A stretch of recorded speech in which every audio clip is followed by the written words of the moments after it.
ഔദ്യോഗിക കോച്ചില്ലാത്ത ആദ്യ മത്സരത്തിനിറങ്ങാൻ കേരള ബ്ലാസ്റ്റേഴ്സ് ഒരുങ്ങുകയാണ്.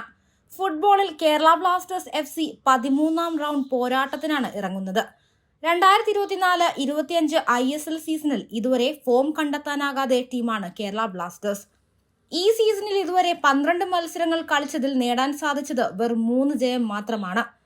2020-21 സീസണിന് ശേഷം കേരള ബ്ലാസ്റ്റേഴ്സ് FCയുടെ ഏറ്റവും മോശം പ്രകടനമാണ് ഇപ്പോൾ കണ്ടുവരുന്നത്. 12 മത്സരങ്ങളിൽ നിന്ന് 11 പോയിന്റുമായി ലീഗ് പോയിന്റ് ടേബിളിൽ 10ാം സ്ഥാനത്താണ് കേരള ബ്ലാസ്റ്റേഴ്സ് FC 13ാം റൗണ്ട് പോരാട്ടത്തിനായി ഇറങ്ങുന്നത്.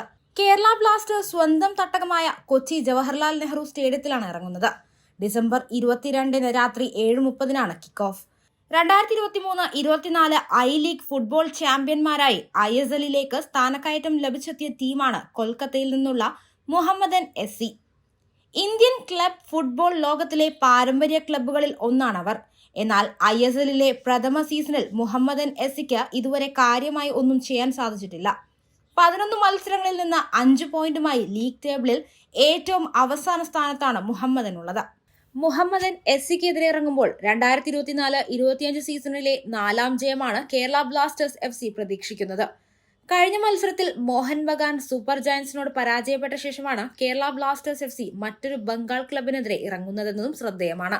മോഹൻ ബഗാൻ സൂപ്പർ ജയൻസിനെതിരെ കളിച്ചതിൽ നിന്ന് വ്യത്യസ്തമായ ടീമിനെയായിരിക്കും കേരള ബ്ലാസ്റ്റേഴ്സ് കളത്തിലിറക്കുക. ചുരുങ്ങിയത് 2 മാറ്റങ്ങൾ സ്റ്റാർട്ടിംഗ് ലൈനപ്പിൽ ഉണ്ടായേക്കും. മിലോസ് ഡ്രിൻസിച്ച്, സന്ദീപ് സിംഗ് എന്നിവർക്ക് പകരമായി അലക്സാണ്ടർ ഖോഫ്, പ്രബീർ ദാസ് എന്നിവർ കേരള ബ്ലാസ്റ്റേഴ്സ് സ്റ്റാർട്ടിംഗ് 11-ൽ ഉൾപ്പെടുത്താനാണ് സാധ്യത. ഗോൾ കീപ്പറായി സച്ചിൻ സുരേഷ് തന്നെയായിരിക്കും എത്തുക. സന്ദീപ് സിംഗ്, പ്രീതം കോട്ടാൽ, മിലോസ് ഡ്രിൻസിച്ച്, നോച്ച സിംഗ് എന്നിങ്ങനെയായിരുന്നു കഴിഞ്ഞ കളിയിൽ മഞ്ഞപ്പടയുടെ ഡിഫൻസ് ലൈനപ്പ്. ഇതിൽ നിന്ന് ഡ്രിൻസിച്ച്, സന്ദീപ് എന്നിവർ പുറത്തേക്ക് പോകാനാണ് സാധ്യത. മധ്യനിരയിലും മുന്നേറ്റ നിരയിലും മാറ്റങ്ങൾ വരാൻ സാധ്യത പക്ഷേ കുറവാണ്. Sachin Suresh, Prabir Das, Pritam Kotal, Alexandre Coeff, Naocha Singh, Danish Farooq, Freddy Lallawmawma, Noah Sadaoui, Adrian Luna, Muhammad Saheef, Jesus Jimenez എന്നിങ്ങനെയാണ് മുഹമ്മദൻസിനെതിരായ സാധ്യതാ സ്റ്റാർട്ടിംഗ് ലൈനപ്പ്. കഴിഞ്ഞത് കഴിഞ്ഞു, ഇനിയുള്ള മത്സരങ്ങളിൽ കൂടുതൽ ശ്രദ്ധ നൽകുമെന്ന നിലപാടുമായാണ് മലയാളി കൂടിയായ ഇടക്കാല പരിശീലകൻ TG പുരുഷോത്തമനും നായകൻ അഡ്രിയാൻ ലൂണയും ടീമിനെ മുന്നോട്ട് നയിക്കുന്നത്. 12 കളികളിൽ 11 പോയിന്റ് മാത്രമാണ് ബ്ലാസ്റ്റേഴ്സിന് ഇപ്പോഴുള്ളത്. സീസണിൽ ആകെ 3 ജയം മാത്രമുള്ള ടീമിന് 2 സമനിലയുമുണ്ട്.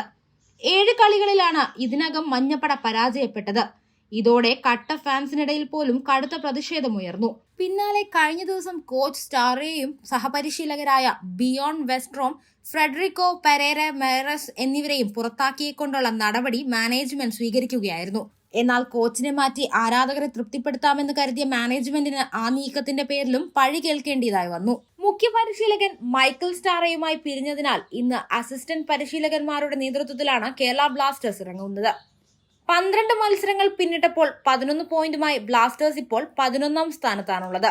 മുഹമ്മദൻ SC 11 മത്സരങ്ങളിൽ നിന്ന് 5 പോയിന്റുമായി പോയിന്റ് പട്ടികയിൽ അവസാന സ്ഥാനത്തുമാണ്. ടീമിന്റെ മോശം പ്രകടനങ്ങളിലും തുടർച്ചയായ പരാജയങ്ങളിലും ശക്തമായി പ്രതിഷേധിച്ച ആരാധക കൂട്ടായ്മയായ മഞ്ഞപ്പട പരസ്യമായി രംഗത്തെത്തിയതിനു ശേഷം തട്ടകത്തിലെ ആദ്യ മത്സരമെന്ന നിലക്കും ജയം അനിവാര്യമാണ് ബ്ലാസ്റ്റേഴ്സിന്.